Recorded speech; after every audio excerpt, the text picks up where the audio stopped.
security. Also, Rivers State is back in the news. Today, the State Assembly vetoed on the Local Government Amendment Act, such that Governor Siminalayi Fubara cannot, at the end of the tenure of the local government chairman, set up a caretaker committee or even dissolve and set it up. But the Assembly, if it refuses to conduct an election, can extend the tenure of those local government chairmen. We'll explore that and attempt to break it down today on the program. But first, let's tell you that the APC Primary Election Committee in Ondo State has declared the incumbent governor of the state, Lucky Aiyedatiwa, as the winner of the just concluded primaries in that state. It happened in about 203 wards of the local government area.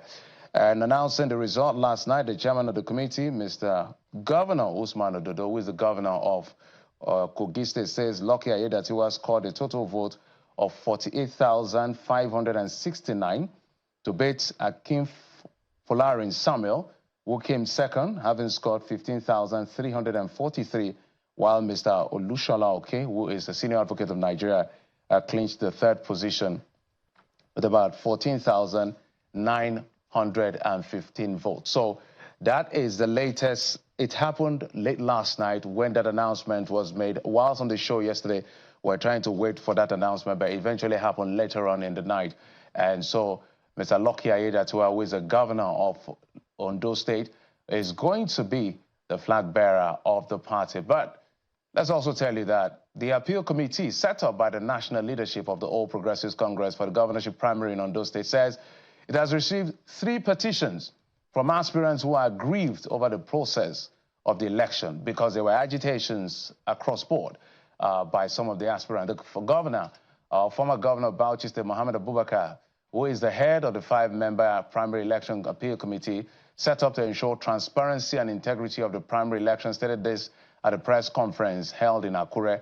Mr. Abubakar explained that the petitions were received from Mr. Olugbenga Edema, Jimmy Odimayo, and Wale Kinteriwa, noting that the 3 aggrieved aspirants complained that the primary did not hold across the 203 electoral wards in the state, and the process was marred with irregularities.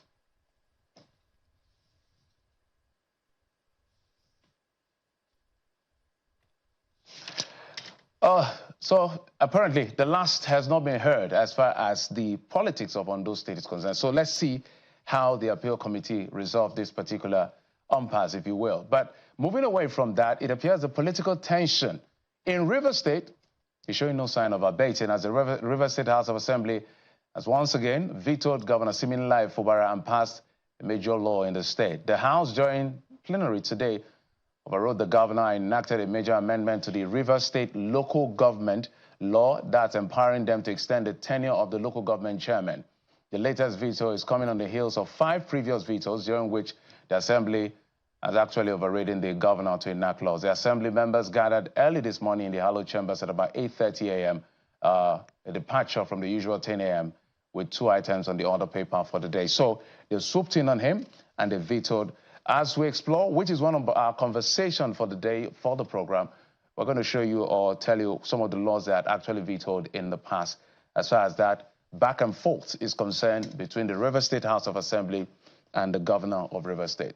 Let's head to Kano, where the State High Court, presided over by Justice Usman Nahaba, has vacated the order suspending Mr. Umar Ganduje as the national chairman of the All Progressives Congress. Justice Nahaba, while vacating his earlier order, says, upon reading a motion ex parte together with 27-paragraph affidavit in support and a written address dated the 22nd of April 2024, sworn to by one Gloria Ada, a litigation secretary in the law firm of the lawyers to Mr. Ganduje, reversed itself by granting an interim injunction staying the order earlier slammed on the national chairman of the All Progressives Congress. The interim injunction order is for stay of execution of the order of interim injunction contained in the ruling of the court delivered on April the 17th, 2024. Now it's directing the parties to maintain status quo ante as the 15th day of April, which is April the 15th, 2024, in relation to the suspension of the 4th respondent and applicant from the 1st respondent by the Ganduje Ward Executive Committee, pending the hearing and determination of the 4th respondent and applicant motion on notice, which are some of the people that were listed in that particular case. Wanalado Gwanjo and Laminu Sano Baguma who claimed to be the chairman and secretary of the APC Ganduje ward in Dawankin Tofa local government area of the state, had secured an interim or an order suspending Mr. Ganduje as the national chairman of the party. The judge, however, adjourned the hearing of the substantive case to April April the 30th. So we're going to hear that case on April the 30th. So there's a lot of court cases as far as so many things are concerned in the politics. So some of the battle or political battle moves to the court, including the ones that involve a former governor and all of that. But that's not a conversation for today.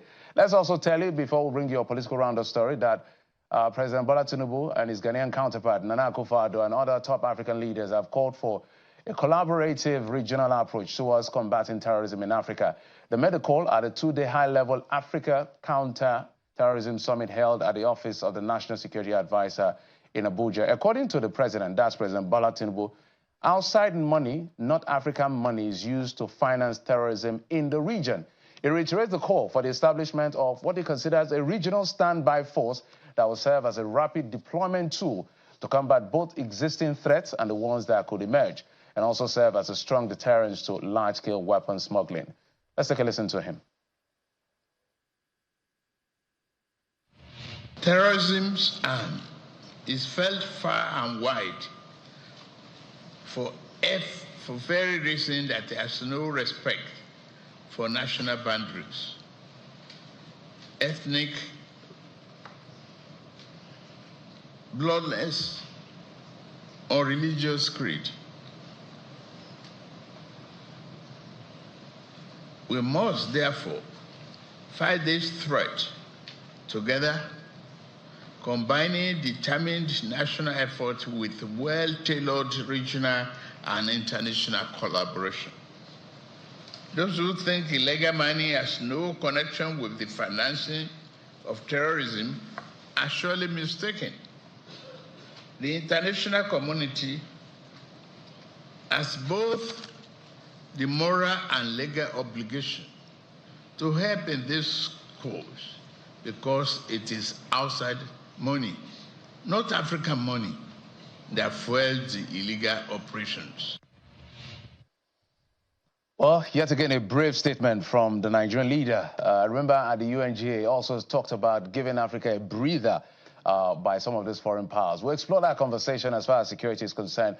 It's all part of the conversation around security in Nigeria and across the sub-region or at the African continent. But those are not the only stories we've been tracking for you. Let's bring you your political roundup stories.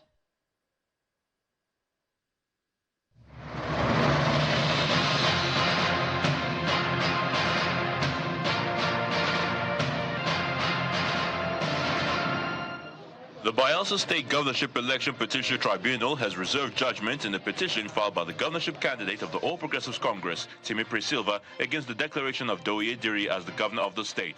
Chairman of the tribunal, Justice Adekunle Adeleye, announced that the judgment will be delivered within 180 days statutory allowed by law.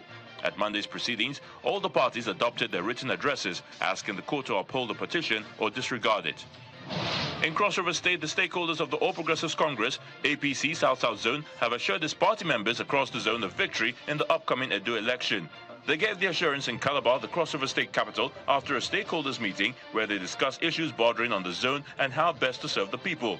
Speaking at the end of the meeting, the zonal vice chairman of the party, Mr. Victor Giadom, says the meeting resulted in a unanimous decision to work in synergy to strengthen the party in the zone.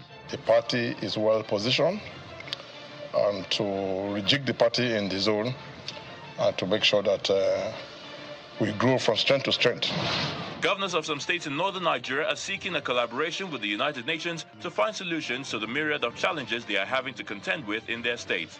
The governors of Katsina, Kaduna, Kebbi, Jigawa, Sokoto, Niger, Zamfara and Benue states met with the Deputy Secretary General Amina Mohammed and her team at the Nigerian Embassy in Washington, D.C. to discuss avenues to getting solutions to issues of insecurity, food security, education and other matters affecting critical sectors of the states.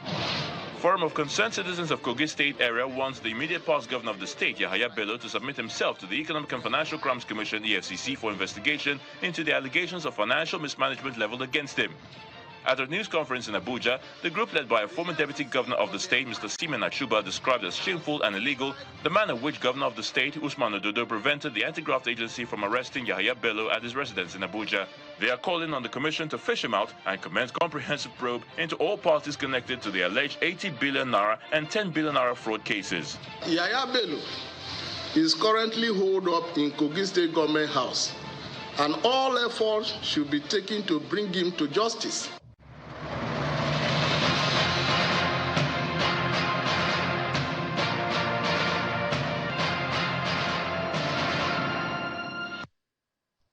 Welcome back. It's a two-part conversation for us on the program today. First up is security. What changed that the Inspector General of Police is saying that Nigeria is not mature for state police, and the latest call by African leaders for some form of a standby force to counter terrorism across the region. That's the first part of our conversation. When we're done with that, we'll explore what's going on in Rivers State. There's been a back and forth since the administration of Governor Siminala Ifubara. They're back in the news. The latest is the veto by the State House of Assembly. We'll explore that as well. But let's begin the first part of the conversation that has to do with security. We're being joined in the program by Professor Jideofor Abide. He's a professor of international relations and political science, Nasarawa State University. Joins us from Abuja studio. Prof, thank you for coming on the program. Yeah, thank you very much. Well, sir, joining us, Professor Jiman La is the head of Department History and International Studies, University of Jos. I understand he's going to join us in just a moment. As soon as he joins us, we'll get to that conversation. Prof, let me come to you. Let's begin from home before we get to the continental conversation, especially with what happened at the office of the NSA today. But let's begin locally with the issue that has to do with state police. In mid-February, the president and the 36 governors, they agreed that I think it's time for Nigeria to have state police. In fact, a committee was set up to look into all of this. And we're barely 2 months into that conversation. And this is the latest coming from the IGP that Nigeria is not mature. Those were the words from the representative who spoke on his behalf for state police. Is this an issue of discordant tone? What is going on here? Well, thank you very much. First of all, I think it's important for us to have a context to what the IGP said. The House of Representatives Constitution Review Committee, was holding a dialogue on state police. You do recognize that the issue of state police is on the exclusive legislative list, which means for that to be implemented, there has to be an amendment, I think, on Section 214 of the Constitution for that, to come to fruition. So I think what they were trying to do, the House of Representatives, the Constitution Amendment Committee, was to get the views of Nigerians. And realistically speaking, while I do not agree with the IGP, no one should also expect them to commit what you can call corporate class suicide. The whole idea of state police will also mean, slimming down their powers. And that is why, in fact, during the, when the AIG that presented him, he said they would rather prefer that the Federal Road Safety Corps and the Civil Defense Commission they should be merged as departments within the police. It can be understood. And it's just an opinion. It's not that they are saying we cannot do that. Once the Constitution is amended, it becomes a fait accompli. However, the issue of amending the Constitution to bring that to pass is also not a tea party. It requires concurrent opinion of the National Assembly, that is the Senate and the House of Reps, in addition to a majority of the 36 states of the Federation, of the state houses of assembly of the Federation. So I don't see anything wrong in the fact that they stated their own views. And you are right. It seems to be something that is already settled. In fact, former President Jonathan did say today that the issue of state police is already a settled matter. In the 2014 Constitutional Conference, it was also recommended, multi-level policing was recommended, the state police, coastal guard, border guard, and rest. And in February, as you also rightly mentioned, the president, together with 36 governors of the Federation, also have agreed to the idea of state police. So what they say should not be like, that they are trying to go against the position of the president. No, I think you should even give them the kudos for having the boldness to express their opinion. They were invited to express their opinion, and they have expressed their opinion, and it's left for us to interrogate the opinions they express. And for people, I think we are nearing a consensus on the fact that despite the fears about, state police, that it is now time for us to embrace it and learn how to deal with the problems that may arise from that. Prof, the issue here is, for instance, you're a professor in your own right. So if we're doing consultation and within this space, your forte, we will naturally come to you to say, Prof, what do you think about this thing? So is the IGP of police naturally, those are some of the people, key stakeholders that we should be speaking to as to how this should come about. So it's a bit disturbing for some people if, I know you've looked at it half full, half empty, that they have the boldness to speak their mind. But on the other hand, since that is their forte and they appear to not be in tandem with the governors and all of the other people involved in this, that's where the concern is. I don't know whether you get where my drift is trying to go. Yeah, I agree with you, but I'm saying that if you look at what is required, in February, the House of Representatives introduced a bill to amend that constitution, I think Section 214. And the police has no role to play in that. What is important, for example, the governors have concurred, and we know that most of the governors control the state legislatures. So if the president already, who has a lot of influence over the governors, over the states' houses of assembly, if he is in favor, then it means that the position of the police is important, but is not decisive. As soon as the relevant section of the Constitution is amended, then this issue of state police comes into force. And the president, as the commander-in-chief, will simply give the instruction. And willy-nilly, the police will follow.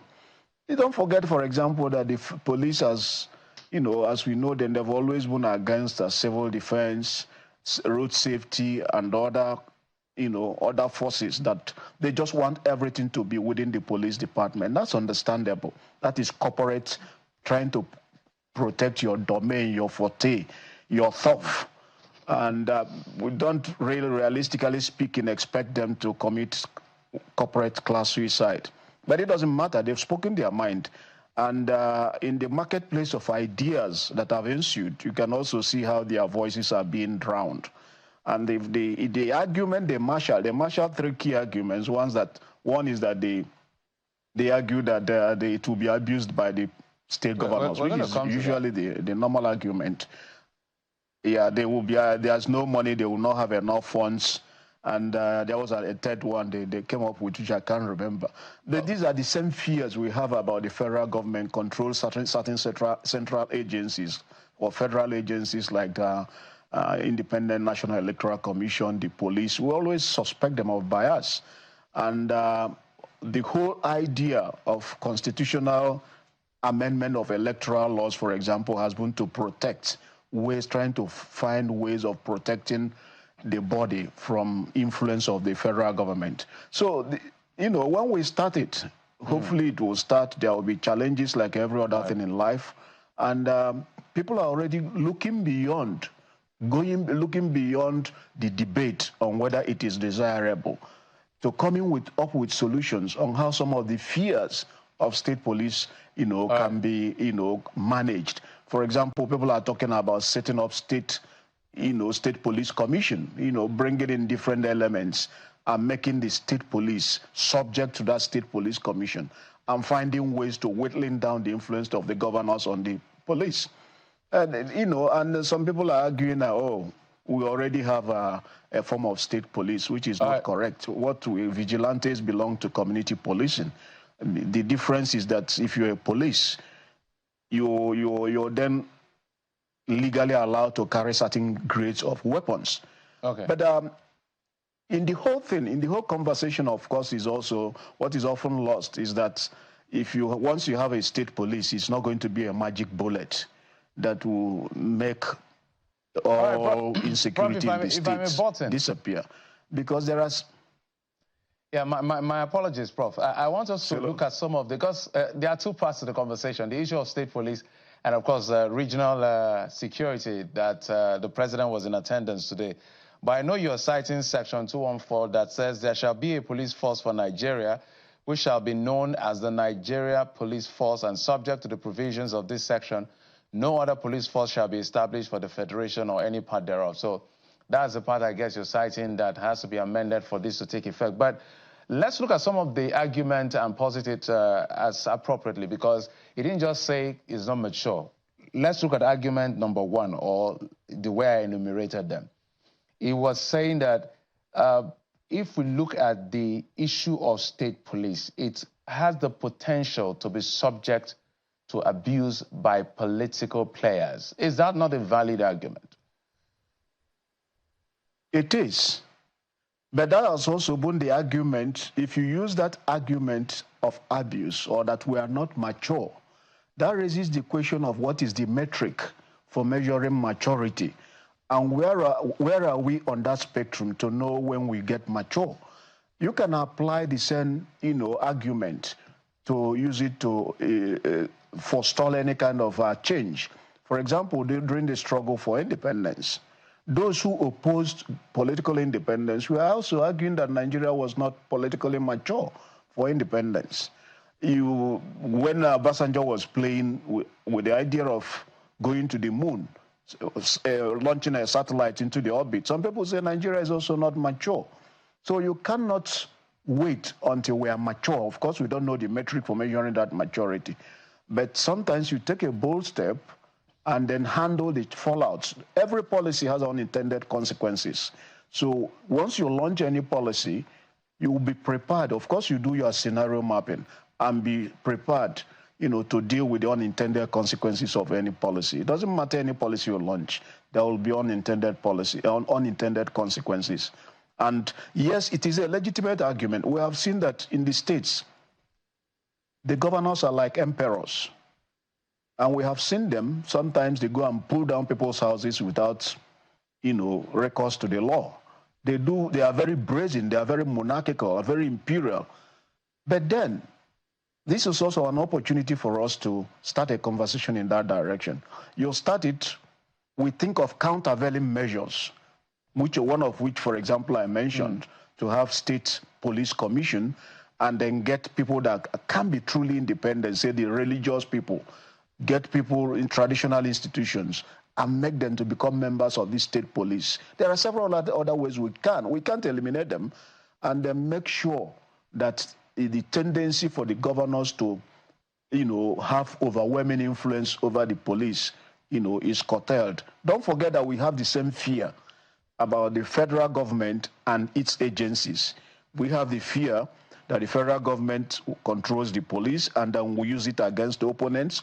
We have the fear that the federal government controls the electoral body and will manipulate it. That is what they call power of incumbency. And part of the constitutional, and the whole struggle by the civil society groups is also to find ways to make sure that the institutions that are created are independent of overbearing influence of actors like the governors or the presidency. Bro, let me bring in Professor Jimam Allah, is a HOD of the Department of History and International Studies, University of Jos. Prof, thank you so much for joining us on the program. Thank you, Jeffrey. Can you hear me? Yes, we can hear you loud and clear. Thank you. Thanks for having me. All right, I needed your... before we get into the issue of continental and regional security, from what happened at the NSS office today, we're exploring this conversation around state police that the IGP, through his representative, has talked about the fact that Nigeria is not mature for it. I just needed your quick take on that before I ask this, follow-up question. Yes, let me quickly say that I have stepped down as HOD. My term has ended, but thanks for the question. Well, I'm not surprised that the IGP made that statement. He's not the first IG to say so, and I can assure you he will not be the last. But I think importantly, it has again opened up the debate. You know, the points which the IGP made about inadequate manpower, inadequate operational equipment, arms, ammunition, communication equipment, technology, forensics, drones, and training. Now, those are real challenges of the NPF. And if they are not resolved, the police would want to make this argument, you know, that resolve our challenges before you can start this mulling or thinking about state police. Unfortunately for the IGP, Jeffrey, the political train has left the station. From what we have witnessed with the state governors and the federal government, particularly that the statement that came out that the 36 governors expressed their support. You know, I think the critical question we should be asking is that have these governors consulted with their people? To what extent would this state police be service to people, not again, as Prof said, going the way of our experiences with the First Republic? You know, I think it's clear that we are going to have some form of state police in Nigeria, but the question is what type, what typology? Look at every federal state around the world. There is some system of devolution working, whether it's a centralized system in terms of control, funding, and the use of arms, or a semi-centralized system, or a semi-decentralized system, or an absolutely decentralized system. So it's about typology. It doesn't mean that it's going to be that absolutely decentralized system. We need to have that conversation. What best suits, what best fits our purpose, you know? And let's not forget, while the police has not been decentralized, policing has been largely decentralized in Nigeria. When you look at the task forces across our states, those task forces, by and large, have been operating to a large extent as state police, you know? So I think it's really about having this debate, opening the space for the people to also articulate in various critical forums what typology of state police are we talking about. But like I said, the political train has already left the station. Let me come to you, Professor Gio, on this particular one. Let's move on now, so that I just look at the time. We do not have so much time on the state police issue, because he complained about jurisdiction, conflict of jurisdiction, according to the IGP. But maybe you may touch on that.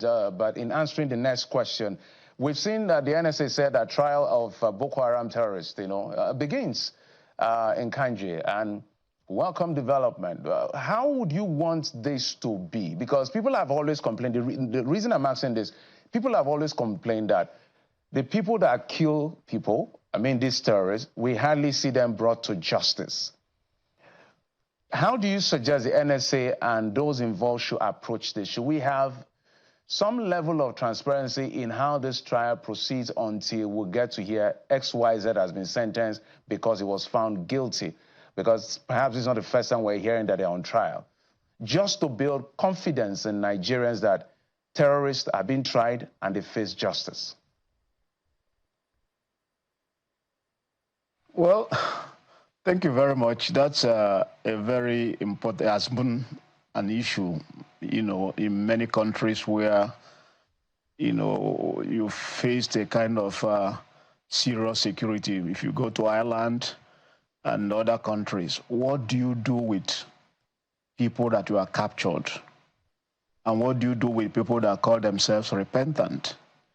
There is always this resistance by the general populace to people any form of trying to talk about reintegration of, former militants into the society. And there's all manner of conspiracy theories, whether they are being properly charged. We have heard stories about some of them escaping. So in the Nigerian context, where we have also had stories about top people being their sponsors. So people are not really convinced. There are also people who just believe that the best thing is just kill everyone. That's impossible. That's the point to be made. That is not possible to just, because they run into thousands, you can't just kill everybody. You have to find a way of convincing the people that really these people are being tried and that there are no kid gloves, and that the whole thing is transparent. We've had so many contraptions on how to de-radicalize, several de-radicalization programs, and then some are tried, some are released and said, okay, we are now putting them into de-radicalization, and after de-radicalization, we'll then reintegrate them into society. The fears, it's what is concerned, people are worried about, and the victims. It is important that whatever is being done, you are not only focusing on the people you are trying, you also have to bear in mind the people that have been victims of the crimes that they are purported to have committed. Having said that, also in law, everybody is presumed innocent until found guilty. So that is the conundrum the state finds itself. How do we ensure that these people are tried? Because we are presuming them to be innocent. And that in the kind of system, modern systems, even if you catch somebody red-handed, it's still only the court, properly constituted, that can pronounce the person guilty. How do we do this? How do we ensure a skeptical public, where several conspiracy theories are flying around, that yes, we have given them, we've really put them on trial, and those that are convicted are genuinely convicted, and not that they are convicted today, a few days later they have escaped, or even if it's not reported that they've escaped, there are rumors that some have escaped. So these are skeptical publics. So there are several publics in this context that the state should be focusing on: the victims, the skeptical public, and even taking into consideration the idea that, okay, we are going to give them fair trial, transparent trial, but fair trial. What is fair trial? Let me come to you. Okay, both of you are Professor Ola. I wanted to go back to Professor Ola on this particular. The president has posited a few things when it comes to this conversation. And one of the things he said today at that particular forum when they were contemplating on how to counter terrorism is the fact that leaders must look at the root causes of the drivers of this terrorism. I know you had mentioned the issue of mining and how foreign money finances this mining activities for illegal mining and instability. But my question to you, sir, is, are the leaders of Africa doing enough to even reduce the drivers of terrorism before we can now begin to think of might and boots on ground to combat this issue? I mean, in simple terms, Jeffrey, I would say no. There is a crisis of governance, and to just link this issue with our discussions on state police. When you look at the Nigerian state, for example, the major crisis of governance is not even at the federal level. The crisis of governance is at the state level. These state governors who are making claim to want to implement state police, look at items on the concurrent list: healthcare, education. How many states in Nigeria have managed them successfully? Part of the crisis in the collapse of public education at primary and secondary levels is because of state neglect. You know, President Buhari signed the correctional facility bill into law, mandating it to move from the exclusive to the concurrent list. How many states have put that process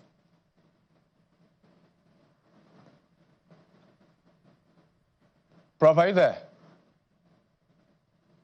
Hello, Prof.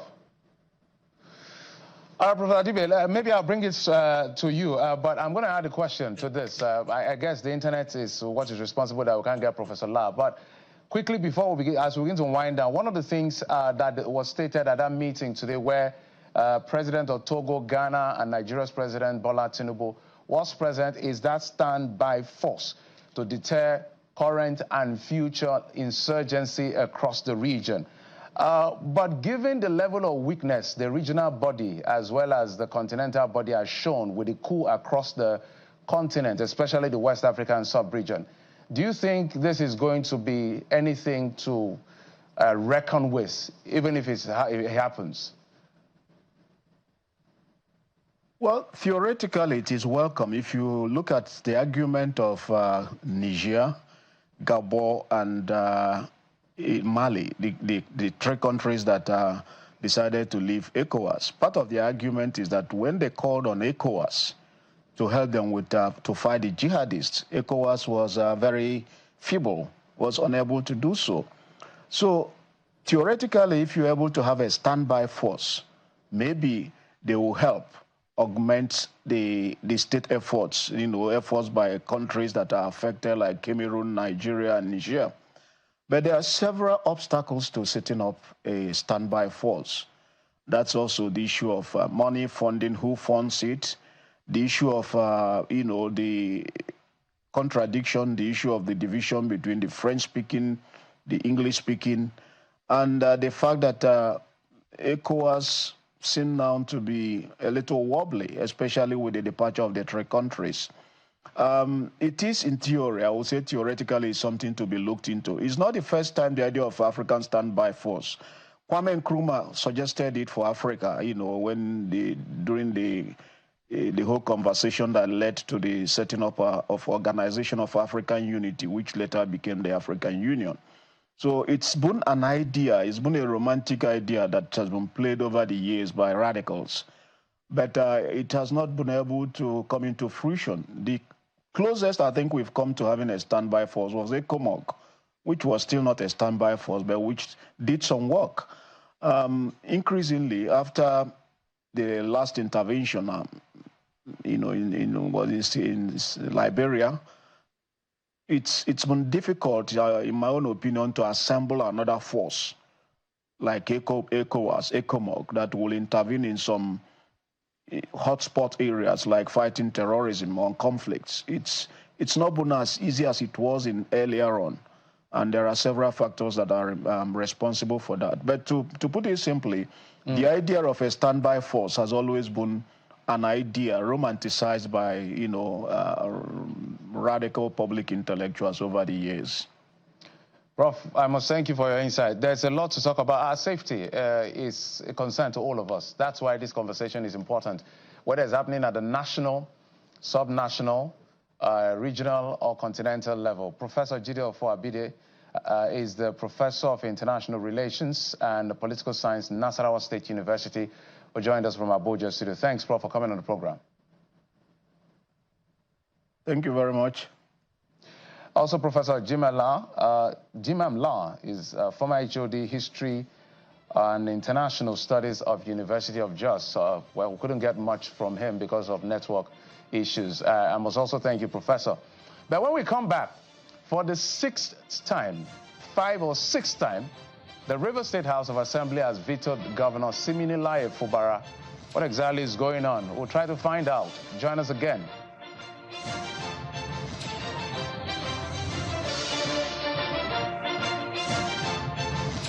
With Glovo, you order anything you want, and when you receive it, you celebrate it with your whole body. Because when that tasty grilled chicken is here, the weekend starts. The ingredients for your favorite recipe just in time. And when the cake arrives, the party is on. Because receiving anything on Glovo deserves a dance. Download the app, order anything you want, and track it minute by minute until it arrives. Glovo, order anything, we deliver in minutes. Before entering to the university, university, ask myself one question: what does education mean to me?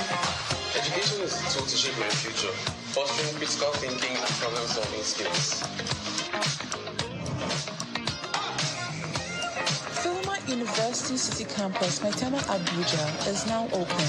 Visit www.philomat.edu.ng to get started. I actually came to pay the money for the recruitment consultancy you did for my company. Beautiful. I took $2 million. Just hold on. I now collect dollars. What? Yes. I don't understand what's happening to Naira these days. So it's going to be 2 million times today's exchange rate. Doctor, wait. Doctor, wait. Don't tell me you are one of those people who directly put pressure on the Naira and make it lose its value. You want to dollarize our economy and yet you pretend as if you don't know what is happening to the Naira. I've told you about how you abuse the Naira by spraying and stamping on it during your occasions. You deface and abuse the Naira as if it's not our national asset. But you can't take it easy. How? I will not take it easy. And neither will the Economic and Financial Crimes Commission Task Force on Currency Abuse and Forex Malpractice. Take it easy with you. They are coming for you. Desist from economic sabotage, or you will face the wrath of the law. The Duchess International Hospital caters to every aspect of the family's health needs. A one-stop shop for maternity and child health services, emergency medicine and critical care, medical and surgical subspecialties, dental and eye care, and a range of other subspecialties and services, all available at a single location right here in the heart of Ikeja. And it really doesn't matter if you're paying out of pocket using your HMO or private insurance. We focus completely on providing that world-class affordable healthcare for all the family at all times.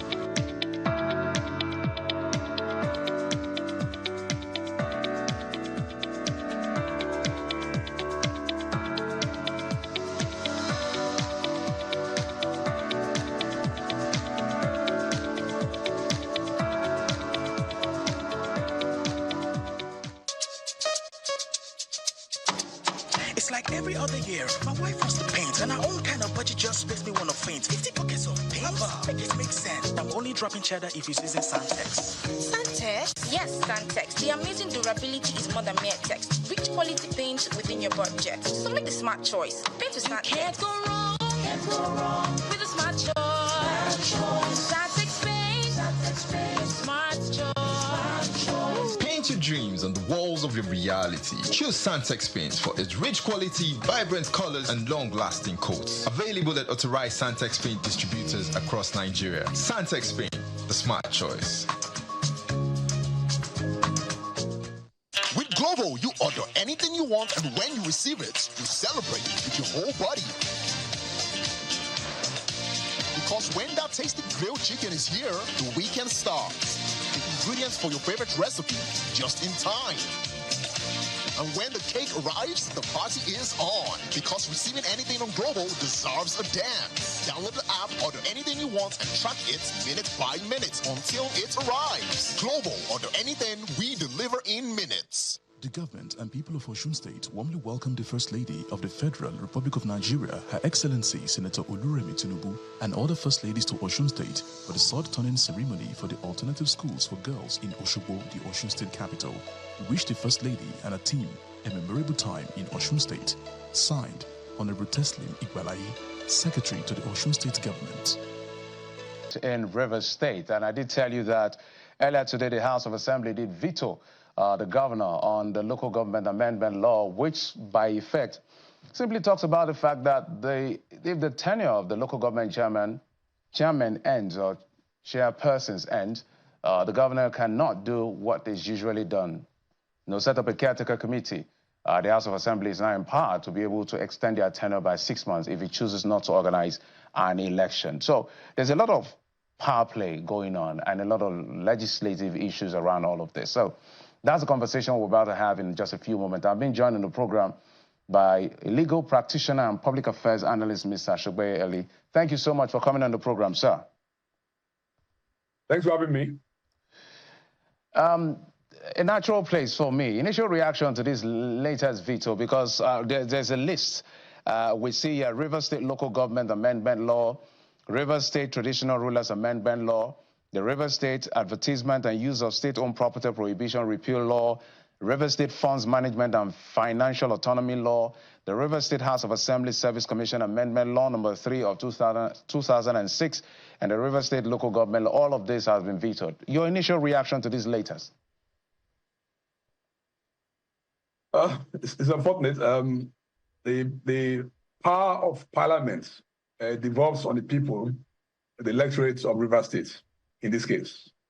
You may want to ask, may none of this veto exercised by Martin Amewula and his friends, whether or not the people are considered at all. I've not heard about any public hearing by this House of Assembly, so-called, seeking the opinion of Rivers people on these issues. They never do that. So you want to ask, is this for Rivers people? Are they for Rivers people, or let's say for a particular interest? I think we should take it up from there first. The House of Assembly on its own derives power from the people. And one would have thought that the first thing they do in any legislative action would be to go back to the people and seek the opinion, not to legislate for any particular interest. One of the laws you cited, which is the advertisement or whatever, was one of those laws that was passed in the twilight of the Wike administration by, at that time, Martin Amewula was leader of the House.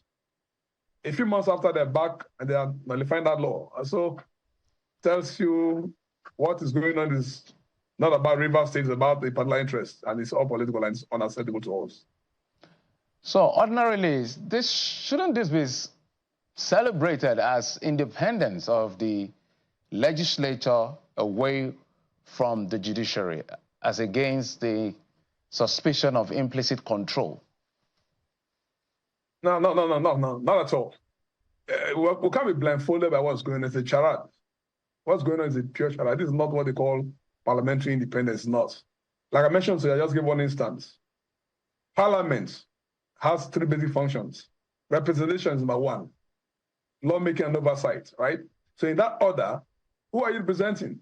If you're going to amend the law, or you're going to pass a new law, legislation, you must have a public hearing where the people make their input. Where's evidence of one public hearing before this is happening? So it's not about Rivers people, so it's not about any independence per se. They are guided by an interest that is not Rivers. This governor was elected by Rivers people and is defending the interests of Rivers State as against interests that the Assembly is protecting. That's what's going on here. So if you throw dice on the streets and ask Rivers people where they stand, they tell you they're not with the House. And it's for every right reasons, they're not with the House. And that's why they cannot hold a public hearing. So if the process, as we know, we all know what the process is in terms of public hearing. Now that process has not been followed, according to what you've gathered from your end, what is left to the people? Or what can the law do about it? And we're supposed to implement that to ensure that the process is followed before this happens? Because now they've passed it. No. Let's look at this scenario here. We're dealing with a constitutional democracy, right? Under this system, under the Constitution, there are 3 arms of government. And the theory of separation of powers applies, which was proponed by French philosopher Montesquieu, right? House of Assembly on its own cannot do what they want to do without the judiciary, which is the third arm of government. Now, as we speak, concerning this latest amendment of Rivers State Local Government Law number 5, year 2018, a judge of the High Court of Rivers State, Justice IPC Igwe, is already seized of jurisdiction in the matter. He had last Monday, 15th of April, granted an injunction restraining the House of Assembly from proceeding and adjourned the matter to today, 22nd of April. Put them on notice.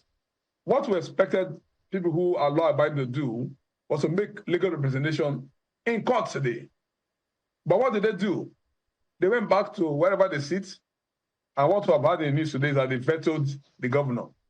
Who does that? The judiciary has always been, if you like, the last arm of government always stays. If today the military strikes, God forbid, The executive and legislature are out of power. Judicial is always there. So why would anybody in the constitutional democracy undermine, even disobey another court? What they did today was an absolute disobedience to the other courts. And it's unacceptable to us. The law they amended, or the law they tried to veto the governor on, is simply clear. That law provides for the governor to appoint a cadre committee 3 years at the end of the tenure of local government chairman, where the state independent electoral commission is unable to hold a local government election. Now, that's a function of executive, not the function of the legislative arm of government. So they cannot sit down and stop the powers of the governor. They cannot do that. All right, I don't know. As we wind down, I want to throw in two questions. But first up, I did ask former Commissioner for Information, Mr. Ben Seminitari, this particular question. Do you feel that, let's talk politics now, the governor has been encircled gradually, excuse me, and they may swoop him off his feet? They will not. Because the local government structure is where the political power base is actually. They've cast the pebble in the waters. They should wait for the ripples. They tried it on the 29th of October, the story will rise. You can impeach the governor only when you have a local standing. This House of Assembly per se doesn't even have a legitimate basis in the first place. Going back to section 109, sub 1 paragraph G, concerning the defection to the APC, they've not settled that issue. That issue will not come in because it's sub judice in the courts. So whatever they're doing, pretending that they have powers exercise, it's only a matter of time. But whatever it is, power belongs to the people of Rivers State as far as the House of Assembly created under section 90 of the Constitution is concerned. And what these guys are doing is to create anarchy in this state. I'm not sure Rivers State people will fold their hands and watch them undermine the governor and the person of the governor or the office of the governor. Can't happen. So what has been playing out in the last few months, as far as Rivers politics is concerned, I've been following up. How do you think the public is perceiving Governor Siminalayi Fubara, peace lover or weak? No, not weak. I do not think he's weak. I speak for the community that represents. I did support him in my as governor. All right, I do not belong to his political tendency. I did vote for him. But as governor, I moved away from politics. Now he has shown the capacity to do what the Rivers people want. He's pandering to the direction the Rivers people expect the government to deliver on the mandate it's given. Okay, so that assembly, for instance, cannot go and amend the law without reclining back to the people who gave the mandate to local government in the first place. So that's one example.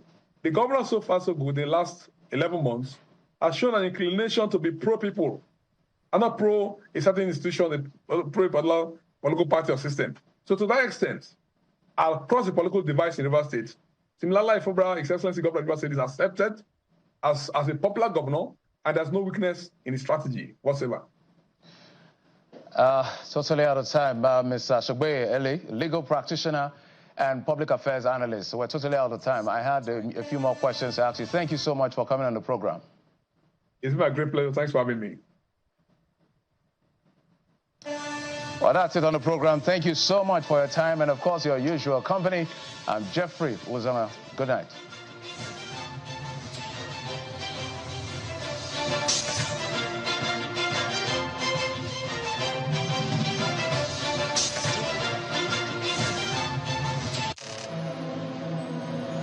I don't know what your dream is. To live your dream requires unwavering passion. But if your passion burns true, you will defy the skeptics. And captivate countless souls.